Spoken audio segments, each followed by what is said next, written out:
لاہور کی وہ رات قیامت کی رات تھی، جس میں آسمان کا سینہ پھاڑ کر نکلنے والی بجلی کی کڑک اور بادلوں کی ہیبت ناک گرج نے شہر کو خوف میں مبتلا کر رکھا تھا۔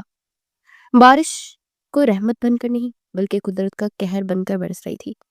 ہوا کے تیز جھکڑ درختوں کو جڑوں سے اکھاڑنے کے در پہ تھے، لیکن اس طوفان کا اصل مرکز قدرت نہیں بلکہ پوش ایریا کا وہ عالی شان بنگلہ تھا، جس کے آہینی گیٹ کے باہر ایک وجود لرز رہا تھا۔ حریم، جس کے نام کا مطلب ہی قابل احترام تھا، آج اپنے ہی گھر کی دہلیز پر رسوا کھڑی تھی۔ اس کے وجود پر لپٹی چادر بارش کے پانی میں شرابور ہو کر اس کے جسم کے ساتھ چپک گئی تھی۔ ہڈیوں میں اترتی سردی نے اس کے دانت بجنے پر مجبور کر دیے تھے، لیکن اسے اپنی سردی کا احساس نہیں تھا۔ اس کے دونوں بازوؤں کا حصار اپنے سینے سے لگے اس ننھے سے وجود کے گرد تھا جو محض 3 ماہ کا تھا۔ ایان اس کا اور آصر کا بیٹا، جو شور اور سردی سے سہم کر ماں کے سینے میں منہ چھپائے بھی لگ رہا تھا۔ بنگلے کا باری گیٹ کھلا اور آصر باہر نکلا۔ وہ آصر جو کبھی حریم کی ایک آہ پر دنیا الٹ دینے کی باتیں کرتا تھا، آج اس کی آنکھوں میں وحشت ناچ رہی تھی۔ اس نے ہاتھ میں پکڑا حریم کا بیگ کیچڑ سے بھری ہوئی سڑک پر پوری قوت سے اچھال کر پھینکا۔ بیگ کا زپ شاید کھلا رہ گیا تھا، جس سے حریم کے کچھ کپڑے اور ایان کا فیڈر کچن میں لت پت ہو گئے تھے۔ حریم کی چیخ بارش کے شور کو چیرتی ہوئی اس کی کانوں تک پہنچی۔ وہ آگے بڑھی اور اس کا پاؤں کیچڑ میں پھسٹا، لیکن اس نے خود کو گرنے سے بچایا۔ صرف ایان کی خاطر وہ چیخی کہ آصر، خدا کا خوف کرو، یہ کیسا جنون ہے؟ یہ بچہ ایان تمہارا خون ہے، آصر تم کیسے انکار کر سکتے ہو؟ آصر نے نفرت سے اس کی طرف دیکھا۔ اس کی نظروں میں وہ شناسائی نہیں تھی جو محبت کی ضمانت ہوتی ہے، بلکہ وہ اجنبیت تھی جو دشمنی سے زیادہ جان لیوا ہوتی ہے۔ آصر نے ایک طنزیہ کہکا لگایا جو گرج چمک میں بھی صاف سنائی دیا۔ اس کے لہجے میں زہر گھلا ہوا تھا۔ اس نے کہا، میرے خون میں ملاوٹ نہیں ہو سکتی حریم، یہ گناہ کی نشانی ہے، یہ اس دھوکے کا ثبوت ہے جو تم نے میری پیٹھ پیچھے مجھے دیا ہے۔ یہ حرام کی پیداوار ہے، لے جاؤ اسے یہاں سے، دفع ہو جاؤ میری نظروں سے۔ حریم کو لگا جیسے کسی نے پگھلا ہوا سیسا اس کے کانوں میں ڈال دیا ہو۔ وہ ساکت رہ گئی۔ بارش کی بوندیں اب اس کے چہرے پر آنسوؤں کے ساتھ مل کر بہہ رہی تھی، اور گیٹ کے اندر برآمدے کے سائے میں اس کی ساس بیگم شاہدہ کھڑی تھی۔ ان کے چہرے پر کوئی دکھ، کوئی ملاوٹ نہیں تھی، بلکہ ہونٹوں کے کنارے ایک زہریلی فاتحانہ مسکراہٹ تھی۔ اس کے ساتھ کھڑی آرزو کی بہنیں ثنا اور واریہ ایک دوسرے کو دیکھ کر معنی خیز نظروں کا تبادلہ کر رہی تھی۔ ان کی آنکھوں میں وہ سکون تھا جو شکاری کو اپنا شکار تڑپتا دیکھ کر ملتا ہے۔ بیگم شاہدہ کی آواز سانپ کی پھنکار کی طرح آئی۔ انہوں نے کہا، دیکھ لیا بیٹا، میں نہ کہتی تھی یہ کمزاد عورتیں گھر کی عزت نہیں سنبھال سکتی، اب اور کتنے ثبوت چاہیے تمہیں؟ بند کرو یہ تماشا اور گیٹ بند کرو، محلے والے دیکھ رہے ہوں گے۔ حریم نے ہاتھ جوڑ کر ساس کی طرف دیکھ کر دہائی دی کہ ماں جی، آپ تو سچ جانتی ہیں، خدا کے لیے آپ تو جانتی ہیں میں بے قصور ہوں۔ مگر آصر دہاڑا کہ بکواس بند کرو اپنی۔ اس نے آگے بڑھ کر حریم کو کندھے سے دھکا دیا۔ حریم لڑکھڑائی اور اس پار ہو سڑک پر جا گئی۔ ایان اس کے ہاتھوں سے چھوٹنے ہی والا تھا کہ اس نے گرتے گرتے بھی اپنی کونیوں کا زور زمین پر لگا کر بچے کو چوٹ لگنے سے بچا لیا۔ اس کی اپنی کونیاں چھل گئی تھی، خون کی ایک باریک لہر بارش کے پانی میں گھل گئی۔ آصر نے ایک بار پھر مڑ کر نہیں دیکھا۔ اس نے گیٹ کو زور سے دھکا دیا اور کہا کہ آج کے بعد تم یا تمہارا یہ ناجائز بچہ میرے گھر کے آس پاس بھی دکھے تو مجھ سے برا کوئی نہیں ہوگا۔ اور پھر ایک زوردار دھماکے کے ساتھ گیٹ بند ہو گیا۔ وہ لوہے کا دروازہ جو کبھی اس کا محافظ تھا، اب اس کے اور اس کی دنیا کے بیچ ایک دیوار بن چکا تھا۔ حریم کیچڑ میں بیٹھی بند دروازے کو تکتی رہی۔ اندر سے کہکوں کی دبی دبی آوازیں آ رہی تھی، یا شاید اس کا وہم کا شور تھا۔ وہ فیصلہ نہیں کر پائی۔ وہاں اس ویران سڑک پر آسمان رو رہا تھا اور زمین خاموش تھی۔ ایک عورت، ایک ماں، ایک بیوی، سب ایک ہی لمحے میں قتل ہو گئی۔ بچی تھی تو صرف ایک بے سرا آسرا لاش جو سانس لے رہی تھی۔ رات کا دوسرا پہر شروع ہو چکا تھا۔ حریم کسی طرح لڑکھڑاتی ہوئی بھیگتی شہر کے دوسرے کونے میں واقع اپنے بھائی عدیل کے گھر پہنچی۔ یہ وہ خود بھی نہیں جانتی تھی۔ اس کا پورا جسم بخار سے تپ رہا تھا، اور ایان بھوک سے نڈال ہو کر ایک مدھم آواز میں رو رہا تھا۔ اس نے کانپتے ہاتھوں سے دروازے پر دستک دی اور امید کی کہ آخری کرن تھی۔ اس کے لبوں سے بس اتنا نکلا، بھائی عدیل، بھائی۔ کچھ دیر بعد دروازہ کھلا۔ عدیل کی نیند بھری آواز حریم کی حالت دیکھ کر پھٹ گئی۔ اس کی پیچھے اس کی بھابھی شازیہ بھی آ کھڑی ہوئی۔ عدیل نے حیرت سے پوچھا کہ حریم اس وقت اور یہ کیا حالت ہوئی ہے؟ حریم نے روتے ہوئے ٹوٹے پھوٹے الفاظ میں سب کچھ بتا دیا. عاذر کا شک، ساس کے الزامات، گھر سے بے دخلی، اور اسے امید تھی کہ بھائی کا خون جوش مارے گا، وہ کہے گا کہ میں ابھی جا کر عاذر کا گریبان پکڑتا ہوں. لیکن جیسے جیسے حریم بولتی گئی عاذر کا چہرہ سپاٹ ہوتا گیا اور شازیہ کے چہرے پر بیزاری امڑ آئی. جب حریم چپ ہوئی تو ایک طویل تکلیف دا خاموشی چھا گئی. عدیل نے نظریں چراتے ہوئے کہا تو عاذر نے تمہیں نکال دیا اور الزام بھی اتنا سنگین. حریم نے تڑپ کر بھائی کا ہاتھ تھامنا چاہا اور کہا بھائی وہ جھوٹ بول رہا ہے، اب تو جانتے ہیں نا اپنی بہن کو. مگر شازیہ نے فوراً عدیل کو بازو سے پیچھے کھینچ لیا اور چبا چبا کر بولی کہ دیکھیے عدیل، میں پہلے ہی کہتی تھی کہ اس کی ماڈرن لائف سٹائل ایک دن رنگ لائے گا. اب دیکھ لیا نا. حریم تم جانتی ہو ہمارے گھر کے حالات، 2 کمروں کا مکان ہے، میرے بچے جوان ہو رہے ہیں اور اوپر سے تم پر یہ بدکاری کا داغ. حریم کی چیخ نکل گئی. اسے کہا بھابھی خدا کا واسطہ ہے مجھ پر یہ تہمت مت دہرائے، میں پاک ہوں. عدیل نے بے بسی سے سر جھکا لیا. وہ جملہ بولا جس نے حریم کی کمر توڑ دی تھی. اس نے کہا پاک ہو یا ناپاک دنیا کو کون سمجھائے گا. حریم اگر میں نے تمہیں یہاں رکھا تو محلے والے کیا کہیں گے؟ میری بیٹیوں کے رشتے کون لے گا؟ لوگ ہمارا بائیکاٹ کر دیں گے. تم سمجھنے کی کوشش تو کرو، ہمارے لیے جگہ بنانا مشکل ہے. ایک رات کے لیے تم اس کی ہو مگر پھر اپنا انتظام کر لینا. میں مجبور ہوں. خونی رشتے وہ رشتے جن پر انسان مان کرتا ہے وہ زمانے کے خوف سے اتنے کمزور لکھے. حریم کی آنکھوں سے آنسو خشک ہو گئے. اسے اپنی بے بسی پر ہنسی آنے لگی. اس کی آواز میں اب کپ کپاہٹ نہیں بلکہ عجیب سی مردلی تھی. اس نے کہا ٹھیک ہے بھائی، آپ کا سماج بچ گیا، میں جا رہی ہوں. عدیل نے ضمیر کی ہلکی سی چبھن محسوس کرتے ہوئے کہا رکو حریم، کم از کم صبح تک رک جاؤ. مگر حریم نے کہا نہیں عدیل بھائی، جس گھر میں میری عزت پر یقین نہ ہو وہاں میں ایک پل نہیں رک سکتی.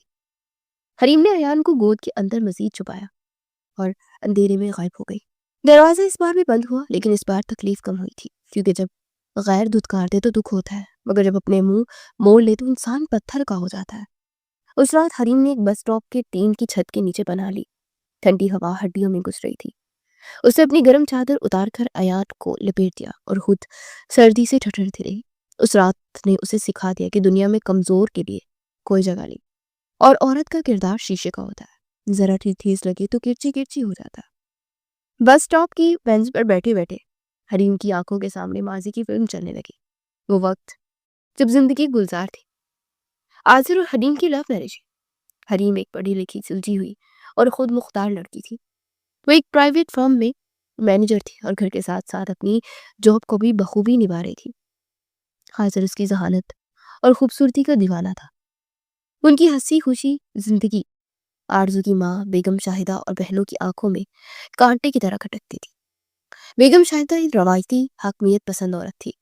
وہ چاہتی تھی کہ بہو ایسی ہو جو ان کی اشاروں پر ناچے، ان کے بیٹے کی کمائی ان کے قدموں میں رکھے اور گونگی بن کر رہے. مگر حریم کی خود اعتمادی اور عاذر کا اس پر اندھا اعتماد انہیں ہضم نہیں ہو رہا تھا. نندے ثنا اور ماریا حریم کے مہنگے کپڑوں، اس کے لائف سٹائل اور بھائی کی توجہ سے جلتی تھی. سازش کا آغاز ایک معمولی دوپہر کو ہوا. حریم آفس میں تھی. گھر پر اس کا ذاتی لیپ ٹاپ رہ گیا. ماریا نے لیپ ٹاپ کھولا تو اس کی واٹس ایپ کھلا ہوا ملا.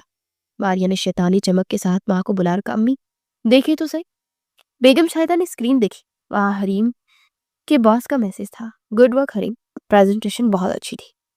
ایک سادہ سا پروفیشنل میسج، لیکن بیگم شاہدہ کے ذہن میں شیطان مسکرا اٹھا. انہوں نے ماریا سے کہا کہ ہم اس گڈ ورک کو کچھ اور بنا سکتے ہیں. ماریا نے فوراً سمجھ لیا. اس نے حریم کے فون سے جو وہ گھر بھول گئی تھی چارجنگ پر لگا کر گئی تھی. یہ موقع مجھے آج کے دن ملا تھا. عامر جو باس کا نام تھا کے ساتھ چیٹ شروع کی. خود ہی میسیجز ٹائپ کر کے خود ہی ڈیلیٹ کیے. لیکن ڈیلیٹ کرنے سے پہلے وہ زہریلے جملے لکھے تھے جو کسی بھی شعور کی غارت کو آگ لگانے کے لیے کافی تھے. کہ تمہارے ساتھ گزری شام یادگار تھی، عاصر کو کب بتاؤ گی ہمارے بارے میں. ماریا نے ان چیٹس کو اسکرین شاٹس لیے اور بڑی مہارت سے انہیں عامر کے نام کا ای میل ایڈریس بنا کر عاصر کو سینڈ کر دیے تاکہ شک عامر پر جائے نہ کہ ان پر. چیٹ ہسٹری ڈیلیٹ کر دی گئی تاکہ حریم کو کبھی خبر ہی نہ ہو. اور یہ سوچی سمجھی ٹھنڈے دماغ سے کی گئی سازش جو حریم کی معصومیت کا فائدہ اٹھا کر تیار کی گئی تھی، وہ قیامت خیز شام حریم کبھی نہیں بھول سکتی تھی۔ عاذر آفس سے تھکا ہار آیا، اپنے لیپ ٹاپ پر کچھ ای میلز چیک کر رہا تھا جب اس کی نظر اسی نیو میل پر پڑی۔ اس نے بے دھیانی میں فائل کھولی۔ اگلے ہی لمحے کمرے کی فضا بدل گئی، عاذر کی آنکھیں اسکرین پر جم گئی، اس کے دماغ کی رگیں پھٹنے کو آ گئی۔ وہ الفاظ، وہ محبت بھرے جملے جو اس کی بیوی کے نمبر سے اس باس کو بھیجے گئے تھے اور باس نے اسے عاذر تک پہنچایا تھا۔ شک کا زہر سانپ کے زہر سے زیادہ تیزی سے اس کے خون میں دوڑ گیا۔ مرد کی انا سب سے نازک شے ہوتی ہے، ذرا سی ٹھیس لگے تو عقل اور منطق کے سارے دروازے بند کر دیتی ہے۔ مگر وہ چیخا نہیں تھا، اس نے حریم پر ہاتھ نہیں اٹھایا تھا، کیونکہ اس کے سامنے حریم کا ابھرا ہوا پیٹ تھا جس میں اس کا خون پرورش پا رہا تھا۔ وہ 9ویں مہینے کی نازک حالت میں تھی، اس لیے عاذر نے اپنے لب سی لیے، مگر اس کے اندر کا مرد مر چکا تھا۔ وہ خاموش ہو گیا تھا، ایک ایسا پراسرار اور خوفناک خاموشی جس نے حریم کو اندر ہی اندر گھائل کر دیا۔ حریم پوچھتی رہی کہ عاذر آپ کو کیا ہوا ہے، آپ مجھ سے بات کیوں نہیں کرتے؟ مگر عاذر صرف گھور کر اسے دیکھتا رہتا۔ اس کی نظریں حریم کے چہرے پر نہیں بلکہ اس کی روح میں چھپے کسی خیالی دھوکے کو تلاش کرتی تھی۔ وہ اس پر پہرا دینے لگا۔ حریم کب فون استعمال کرتی ہے، کب مسکراتی ہے، کب اداس ہوتی ہے۔ عاذر ہر ادا میں بے وفائی تلاش کرتا رہتا۔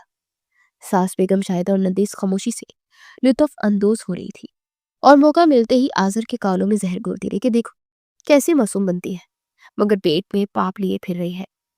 عاذر زہر کے گھونٹ پیتا یہاں تک کہ ایان پیدا ہو گیا۔ ہسپتال میں جب نرس نے ایان کو عاذر کی گود میں دیا تو عاذر کے ہاتھ کپ کپار تھی۔ اسے بچے کی آنکھوں میں جھانکا تو اسے اپنا عکس نظر نہیں آیا، بلکہ شک کی دھن نے اسے اندھا کر دیا۔ اسے بچے کو پیار نہیں کیا بلکہ ایک سرد آ کر کے اسے واپس جھولے میں ڈال دیا۔ حریم سمجھی شاید کام کی ٹینشن ہے، مگر وہ نہیں جانتی تھی اس کا شوہر اس بچے کو اپنا ماننے سے انکاری ہو چکا ہے۔ وقت رینگتا رہا اور ایان 3 ماہ کا ہو گیا۔ گھر کا ماحول قبرستان جیسا خاموش تھا کہ اچانک وہ دھماکہ ہوا جس نے سب کچھ ختم کر دیا۔ عاذر اپنے آفس میں بیٹھا تھا کہ اس کے ای میل باکس میں ایک میل آئی۔ بھیجنے والے کا نام عامر باس تھا، مگر در حقیقت یہ میل ماریا اور شاہدہ نے گھر کے کسی پرانے فون نمبر سے بھیجی تھی۔ عاذر نے میل کھولی تو تحریر پڑھ کر اس کی آنکھوں کے آگے اندھیرا چھا گیا۔ میل میں لکھا تھا کہ حریم کیسی ہو، ایان کو میری طرف سے بہت پیار دینا اور سینے سے لگانا۔ تمہارے بیوقوف شوہر نے اسے اپنا جب بچہ سمجھ کر گود میں لے لیا ہے اور اسے پال رہا ہے، مگر حقیقت تو یہ ہے کہ وہ ہماری محبت کی نشانی ہے۔ مجھے تم پر فخر ہے کہ تم نے اتنی مہارت سے یہ کھیل کھیلا ہے۔ اس میل نے عاذر کے دماغ کی رگیں پھاڑ دی، اس کے ضبط کا بندھن ٹوٹ گیا۔ شک اب یقین میں بدل چکا تھا کہ بچہ واقعی حریم کا ہے اور وہ پاگلوں کی طرح گھر کی طرف بھاگا۔ اس کی گاڑی کی رفتار اس کے غصے کی عکاس تھی۔ گھر پہنچتے اس نے حریم کو بالوں سے گھسیٹا اور وہی طوفانی رات اس کی بربادی کی گواہ بن گئی۔ حریم چیختی رہی کہ عاذر خدا کا خوف کرو، یہ میل جھوٹی ہے، میں عامر سے جانتی تک نہیں سوائے کام کے۔ یہ ایان تمہارا خون ہے، اس کی شکل دیکھو یہ تم جیسا ہے۔ مگر عاصر نے اس کی ایک نہ سنی اور گرجدار آواز میں کہا بس بہت ہو گیا حریم، میں نے صبر کیا، میں نے سوچا شاید میرا شک غلط ہو، شاید میں پاگل ہوں، مگر آج اس میل نے ثابت کر دیا کہ وہی دنیا کا سب سے بڑا بے وقوف شوہر تھا جس کی آنکھوں میں تم دھول جھونکتے رہی۔ میری خون میں ملاوٹ ہو سکتی ہے، یہ گناہ کی نشانی ہے، اس عامر کا بچہ ہے، جاؤ اسی کے پاس دفع ہو جاؤ یہاں سے۔ آرزو نے حریم کا بیگ باہر پھینکا، اسے دھکا دے کر گیٹ سے باہر پھینک دیا۔ پیچھے کھڑی ساس اور نندے شیطانی مسکراہٹ کے ساتھ یہ تماشا دیکھ رہی تھی جیسے ان کی زندگی کا مقصد پورا ہو گیا۔ اس نے آسمان کی طرف دیکھا، ان کی شکوہ نہیں کیا، بس اتنا سوچا کہ اے خدا، کیا عورت کا کردار اتنا ہی کمزور ہے؟ ایک چھوٹی ای میل اور چند اسکرین شاٹس اس کی زندگی کی ساری سچائی کو نگل جائیں گی؟ کیا خونی رشتے اتنے ہی کھوکھلے ہوتے ہیں؟ حریم نے اس رات فیصلہ کیا کہ وہ مرے گی نہیں، وہ جیے گی، اس بچے کے لیے جسے اس کے باپ نے گندگی کہہ کر پھینک دیا تھا۔ وہ ثابت کرے گی کہ سچائی کیا ہے، مگر ابھی بھی اسے صرف زندہ رہنا تھا۔ اس طوفانی رات میں وہ اکیلی تھی، بالکل اکیلی، اور اس کا ہمسفر صرف اس کا ٹوٹا ہوا دل اور وہ ننھا وجود تھا جو اس کی چھاتی سے چمٹا ہوا تھا۔ وقت کا پہیہ بے رحم ہوتا ہے، یہ انسان کے جذبات اور تکلیف کی پرواہ کیے بغیر گھومتا رہتا ہے۔ 5 سال کا عرصہ بظاہر کہنے کو 2 لفظ ہے، مگر جس پر بیتتے ہیں اس کے لیے صدیاں ہوتی ہیں۔ حریم کے لیے 5 سال کربلا کے میدان جیسے تھے، جہاں ہر روز ایک نئی پیاس، ایک نئی آزمائش اس کی منتظر ہوتی تھی۔ اس نے اپنی جوانی اور خوابوں کی راکھ پر اپنے بیٹے ایان کی پرورش کی بنیاد رکھی۔ وہ حریم جو کبھی بنگلے کی رانی تھی، اب ایک تنگ و تاریک محلے کے چھوٹے سے مکان میں کرائے پر رہتی تھی، جہاں دن کو دھوپ چیر کر دیتی تھی اور رات کو سردی ہڈیوں میں اترتی۔ وہ لوگوں کے کپڑے سلائی کر کے ٹیوشنز پڑھاتی۔ اس نے کئی آفیسز میں جاب لی کی اپنی قابلیت کے باوجود، کیونکہ وہ اکیلی عورت تھی۔ وہ نہیں چاہتی تھی اس پہ مزید کوئی کیچڑ اچھالے۔ وہ راتوں کو جاگ کر ایان کے لیے مستقبل کے خواب بنتی۔ ایان اب 5 سال کا ہو چکا تھا۔ اس کی آنکھوں میں وہی چمک تھی جو کبھی آذر کی آنکھوں میں ہوا کرتی تھی۔ وہ اکثر پوچھتا، مما میرے بابا کہاں ہے؟ سب کے بابا انہیں اسکول لینے آتے ہیں، میرے بابا کیوں نہیں آتے؟ اور حریم کے پاس سوائے اس جھوٹ کے کچھ نہ ہوتا کہ تمہارے بابا بہت دور گئے ہوئے ہیں کام کے سلسلے میں، وہ جلدی آئیں گے۔ مگر اندر ہی اندر وہ جانتی تھی کہ وہ کبھی نہیں آئیں گے، کیونکہ شک کی دیواریں اتنی اونچی تھی کہ محبت کا وہاں سے گزر ہو ہی نہیں سکتا تھا۔ زندگی اسی طرح گھسیٹ رہی تھی کہ قدرت نے حریم کی برداشت کا آخری امتحان لینے کا فیصلہ کیا۔ پچھلے کچھ مہینوں سے بہت تھکاوٹ محسوس کر رہی تھی۔ اس کے جسم پر نیل پڑ چکے تھے اور اکثر ناک سے خون بھی بہنے لگتا۔ وہ اسے کمزوری سمجھ کر ٹالتی رہی، کیونکہ ڈاکٹر کی فیس کے پیسے وہ ایان کی اسکول کی فیس میں لگا دیتی تھی۔ مگر ایک دن جب سلائی مشین پر بیٹھے بیٹھے بے ہوش ہو گئی تو پڑوسن اسے قریبی خیراتی ہسپتال لے گئی۔ وہاں ڈاکٹر احسن موجود تھے، جو اس اسپتال کے انچارج تھے اور انتہائی شفیق انسان تھے۔ انہوں نے حریم کی ٹیسٹ کروائے اور جب رپورٹس سامنے آئی تو ان کے چہرے پر پریشانی تھی، جو ان کی شکت کی علامت تھی۔ حریم ہوش میں آئی تو ڈاکٹر احسن کے چہرے کا تاثر دیکھ کر سمجھ گئے کہ خبر اچھی نہیں ہے۔ انہوں نے انتہائی دھیمے لہجے میں بتایا کہ حریم بیوی، آپ کو ایکیوٹ لیمونیا سے یعنی بلڈ کینسر ہے، اور افسوس کی بات یہ ہے کہ آخری سٹیج پر ہے۔ مرض بہت پھیل چکا ہے۔ یہ سن کر حریم کے پیروں تلے سے زمین نہیں نکلی اور نہ ہی وہ روئی، کیونکہ جو عورت پچھلے 5 سال سے روز مر رہی ہو، اسے موت کا کیا خوف ہو سکتا تھا؟ تو اس کے لبوں پر بس اتنا ہی نکلا، ڈاکٹر صاحب میرے پاس کتنا وقت ہے؟ ڈاکٹر احسن نے نظریں جھکائے، کہا کہ شاید چند مہینے یا شاید اس سے بھی کم۔ حریم کی آنکھوں میں پہلی بار خوف اترا، موت کا نہیں بلکہ ایان کا خوف۔ اسے سوچا کہ اگر میں مر گئی تو میرے ایان کا کیا ہوگا؟ وہ تو رول جائے گا۔ اس ظالم دنیا میں سے کون سنبھالے گا؟ بھائی بھابھی تو پہلے ہی وہ مر چکے، تو وہ یتیم خانوں کی خاک چھانے گا۔ یہ سوچ کر وہ بلڈ کینسر سے زیادہ تکلیف دہ تھی۔ اسے سوچ لیا تھا کہ اپنی انا کو، اپنی عزت نفس کو اور اپنے زخموں کو اپنے بیٹے کی خاطر قربان کر دے گی۔ وہ ایان کو اس کے باپ آذر کے حوالے کرے گی، چاہے اس کے لیے آذر اسے مزید تذلیل ہی کیوں نہ برداشت کرنی پڑے۔ وہ سڑکوں پر تو نہیں رولے گا، یہی ایک ماں کی مجبوری تھی اور یہی اس کی قربانی۔ وہیں شہر کے دوسرے حصے میں آذر کا عالیشان گھر ایک سونے کے پنجرے یا جہنم کا منظر پیش کر رہا تھا۔ آذر نے ماں کے دباؤ اور اپنی انا کی تسکین کے لیے اپنی کزن سارا سے شادی تو کر لی تھی، مگر یہ شادی اس کے گلے کا توق بن گئی تھی۔ سارا حریم کا بالکل الٹ تھی۔ وہ خوبصورت تو تھی، مگر اس کی خوبصورتی صرف چہرے تک محدود تھی۔ اندر سے وہ انتہائی لالچی، منہ پھٹ اور بدتمیز عورت تھی۔ اس نے آتے ہی گھر کا نقشہ بدل دیا تھا۔ وہ ساس جو حریم پر حکم چلاتی تھی، اسے جوتی کی نوک پر رکھتی تھی، اب خود سارا کے سامنے بے بس تھی۔ گھر میں ہر وقت چیخو پکار رہتی۔ سارا کو نت میں زیورات، برانڈڈ کپڑے اور پارٹیز کا شوق تھا، اور آذر کی کمائی پانی کی طرح بہ رہی تھی۔ بیگم شاہدہ اگر ذرا سا بھی ٹوکتی تو سارا ان کی بے عزتی کر دیتی اور کہتی کہ خبردار جو میرے معاملات میں دخل دیا۔ وہ 2 ٹکے کی حریم نہیں ہوں میں، جو آپ کی ہر بات سن لوں گی۔ یہ میرا گھر ہے اور یہاں میری مرضی چلے گی۔ بیگم شاہدہ اپنی بوئی ہوئی فصل کاٹ رہی تھی۔ مقافات عمل شروع ہو چکا تھا۔ وہ اکثر اپنے کمرے میں اکیلی بیٹھ کر روتی تھی اور انہیں حریم کی خدمت، اس کی خاموشی، اس کا وہ مظلوم چہرہ یاد آتا جسے انہوں نے دھکے دے کر نکالا تھا۔ مگر اب پچھتانے کا کیا فائدہ تھا؟ آذر کی حالت تو اس سے بھی بدتر تھی۔ وہ ایک زندہ لاش بن چکا تھا۔ سارا کے ساتھ اس کا رشتہ صرف کاغذ کا تھا، دل کا نہیں۔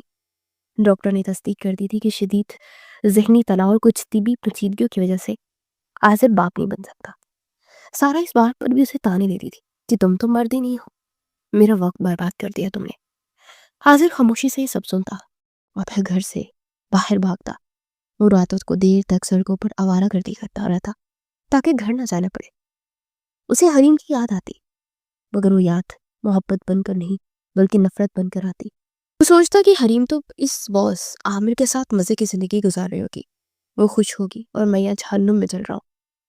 وہ ای میل اور وہ اسکرین شاٹ ابھی بھی اس کے ذہن میں کانٹے کی طرح چبھتے تھے۔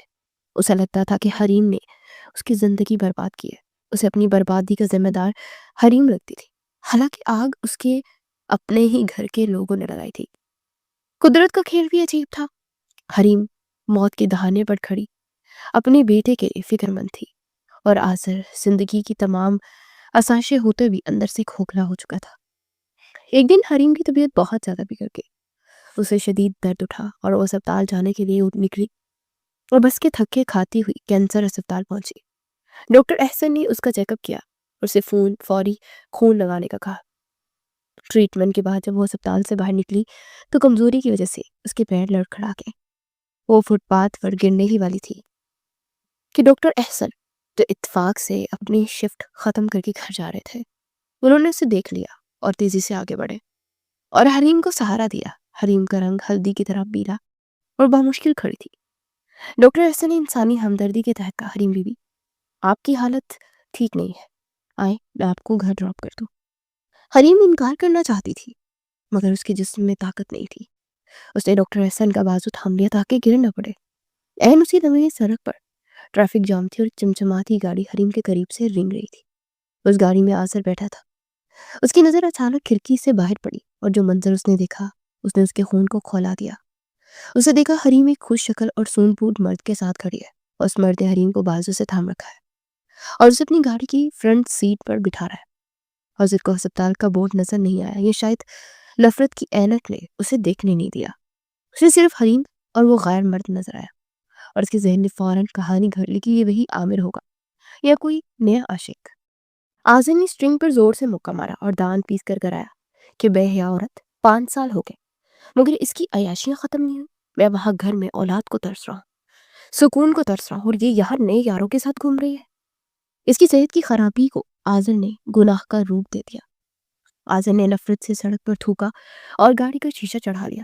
اسے حریم سے مزید گھنانے لگی۔ اسے لگا کہ اس نے اسے گھر سے نکال کر دنیا کا بہترین فیصلہ کیا تھا۔ وہ نہیں جانتا تھا کہ جسے وہ عیاشی سمجھ رہا ہے وہ دراصل موت کا سفر ہے، اور وہ مرد کوئی عاشق نہیں بلکہ مسیحا ہے جو اس کی آخری سانسوں کی ڈور کو ٹوٹنے سے بچانے کی کوشش کر رہا ہے۔ حاضر وہاں سے گزر گیا مگر اس کے دل میں حریم کے لیے بچی کھچی ہمدردی بھی ختم ہو گئی۔ اب وہ اس سے انتقام لینا چاہتا تھا، اسے برباد دیکھنا چاہتا تھا، حالانکہ حریم تو پہلے ہی برباد ہو چکی تھی۔ حریم ڈاکٹر احسن کی گاڑی میں بیٹھ گئی۔ اسے خبر بھی نہیں تھی کہ اس کا شوہر اس کے پاس سے گزرا ہے اور اس کے کردار پر ایک اور کالی مہر لگا گیا ہے۔ وہ تو بس اپنی بند ہوتی آنکھوں کے ساتھ ایان کا چہرہ سوچ رہی تھی اور دل میں دعائیں مانگ رہی تھی کہ یا اللہ بس مجھے اتنی مہلت دے دے کہ میں ایان کو اس کے باپ تک پہنچا سکوں، اس کے بعد چاہے میری جان نکل جائے مجھے پرواہ نہیں ہے۔ ڈاکٹر احسن نے اسے پریشانی سے دیکھا اور گاڑی چلا دی۔ ان دونوں کے درمیان خاموشی تھی مگر باہر کا شور اور آزر کے دل کا طوفان بہت کچھ کہہ رہا تھا۔ یہ غلط فہمی کا وہ لمحہ تھا جس نے آنے والے واقعات کو مزید دردناک بنا دیا تھا۔ منزل قریب تھی مگر راستے کانٹوں سے بڑے تھے اور حریم ان کانٹوں پر ننگے پاؤں چل رہی تھی، صرف اس امید پر کہ شاید اس کے بیٹوں کو وہ چھاؤ مل جائے جو اسے نصیب نہیں ہوئی تھی۔ موت کی آہٹ اب حریم کے وجود میں اتنی واضح ہو چکی تھی کہ اسے اپنی ہر سانس ادھار کی ہونے محسوس ہونے لگی تھی۔ کینسر کا زہر اس کے جسم کے ہر خلیے کو نگل رہا تھا مگر اس کی ممتا کی طاقت نے اسے اب تک زمین پر روکے رکھا تھا۔ وہ جانتی تھی کہ اس کی زندگی کا آخری معرکہ ہے اور یہ جنگ اپنے لیے نہیں بلکہ اپنے جگر کے ٹکڑے ایان کے لیے لڑنی ہے۔ وہ فیصلہ کن صبح بلاخر آ ہی گئی جب حریم نے کانپتے ہاتھوں سے ایان کو تیار کرنا شروع کیا۔ یہ وہی کپڑے تھے جو اس نے اپنی دوائیوں کے پیسے بچا کر ایان کی سالگرہ کے لیے لیے تھے۔ اس نے ایان کے بکھرے بالوں کو سنوارا اور اس کی معصوم چہرے کو اپنی ہتھیلیوں کے پیالے میں بھر لیا۔ اس کی آنکھوں میں آنسوؤں کا سمندر ٹھاٹھے مار رہا تھا مگر اس نے پلکوں کی بہاڑ سے انہیں گرنے نہیں دیا کیونکہ اپنے بیٹے کو وہ